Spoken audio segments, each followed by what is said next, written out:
All of this, and Congressman Jamie Raskin, Democrat of Maryland, who not only sits on the January 6th Select Committee, but also played a role in both impeachments of Donald Trump. He writes about his time as lead prosecutor of the second impeachment trial in his new memoir, Unthinkable: Trauma, Truth, and the Trials of American Democracy. And he appears in the documentary Love and the Constitution, airing tonight at 10 p.m. Eastern on MSNBC. Congressman, good to have you here. You have new reports about Trump planning to seize voting machines, him putting in writing that he wanted the election overturned by Mike Pence. And yet, rather than the walls closing in on him, you have your committee now suggesting public hearings will be delayed for several more months. Do you understand why a lot of people are frustrated that more than a year after the insurrection, only one person's been indicted by the DOJ for refusing the committee's subpoena, Steve Bannon, and Trump seems to be living at large in Mar-a-Lago, DJing this weekend? Well, nobody wants them to have a reckoning with justice more than we do on the committee.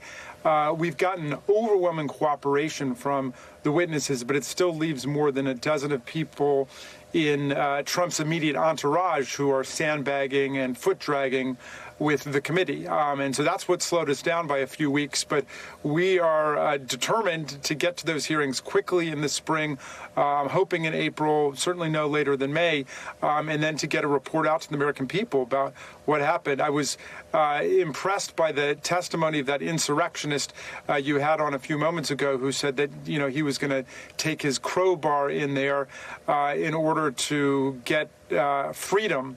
And I remembered something that the great conservative thinker and novelist Thomas Mann said when he was living in America, and he said that if fascism ever comes to America, it will be in the name of freedom that it will come into our country.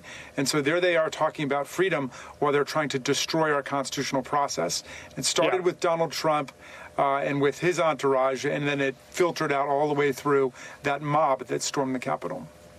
I do want to talk about fascism in America with you, but in a moment. Let me just ask you this. A New York Times report this weekend scrutinized the tactics used by your committee, calling them prosecutorial, saying they're unprecedented compared to what previous committees have done.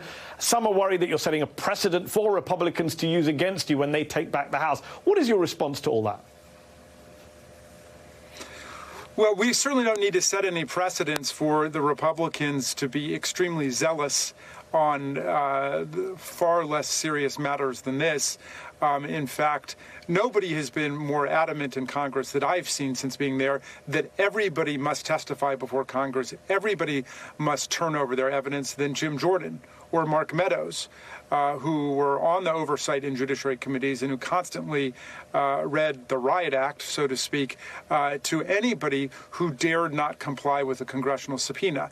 And now, of course, they're with Steve Bannon and Roger Stone in just giving the finger to the committee. So, look, we're not teaching them anything they don't know.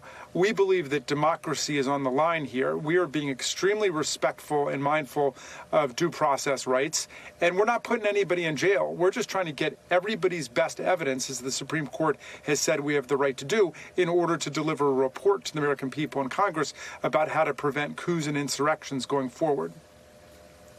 And in your new book, Congressman, Unthinkable, you described the behavior and language being used by the Proud Boys and other militiamen as they arrived in D.C. ahead of January 6th, what you witnessed on that day. And you write, quote, "These little omens dropped like fascist breadcrumbs throughout the capital city. They should be activating some kind of cultural emergency alarm." A year later, given what we're seeing from Trump, from the RNC now, is it more like a fascist loaf of bread? Well, yes, and the good news is I think that everybody who's paying attention is perfectly aware of what's going on. I mean, last weekend, Donald Trump said that Mike Pence had the power to overturn the election but refused to exercise it.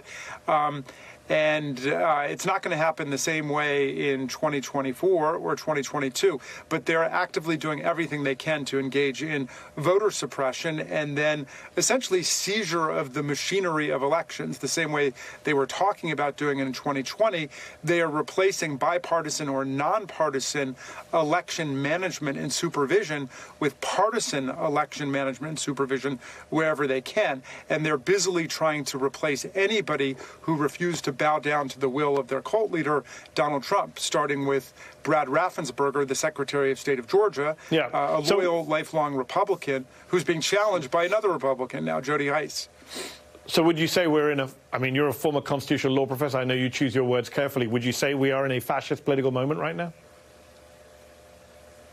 I think there clearly is fascistic politics which has been set loose by the violent insurrection. And the political scientists will tell you that the best indicator of a successful coup coming is a recent failed coup where the coup plotters get to diagram the weaknesses in the current regime. So we've got to map that out for democracy and then repair the walls so it doesn't happen to us again. I want to play a clip from the documentary Love and the Constitution, airing tonight on MSNBC. The clip is from election night 2020. As you were anxiously watching the returns come in, you expressed the anxiety that your kids and millions of Americans were feeling at the thought of a Donald Trump re-election. Have a listen. My kids are so freaked out that Trump might win. Everybody's so freaked out. Different than Ohio, Pennsylvania, and Michigan. I mean, it's going to be a long night. I mean, Trump is going to be suing. We're going to win this narrowly, and then Trump is going to be fighting it every step along the way. I mean, buckle up. I mean, we'll be fighting about this until we get into the new Congress. We'll be fighting about it until January 6th. You mentioned January 6th there. At that moment, could you have imagined what was to come on January the 6th?